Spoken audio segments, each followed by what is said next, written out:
अस्सलामुअलैकुम। तोशा खाना रेफरेंस में इमरान खान नाअहल करार। तहरीक इंसाफ ने मुल्क भर में एहतिजाज की कॉल दे दी।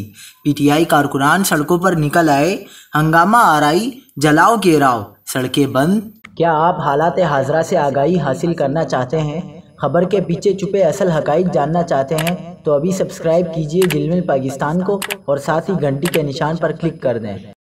आपको बताते चलें कि पीटीआई ने इमरान खान को नाअहल करार देने पर इलेक्शन कमीशन के खिलाफ मुल्क भर में एहतिजाज की कॉल दे दी। फैसले के बाद मुल्क के तमाम शहरों में पीटीआई के कारकुनान सड़कों पर निकल आए और उन्होंने इलेक्शन कमीशन और हुकूमत के खिलाफ नारेबाजी शुरू कर दी। कारकुनों ने मुल्क भर में इलेक्शन कमीशन के दफातर के बाहर एहतिजाज शुरू कर दिया। कई दफातर के बाहर जलाओ घेराव भी किया गया और सड़कें बंद कर दी गई। मुख्तलिफ शहरों में मोटरवे और अहम सड़कें बंद होने से अवाम में खौफो हिरास फैल गया। पीटीआई कारकुनान ने पेशावर मोटरवे इंटरचेंज M1 बंद कर दिया।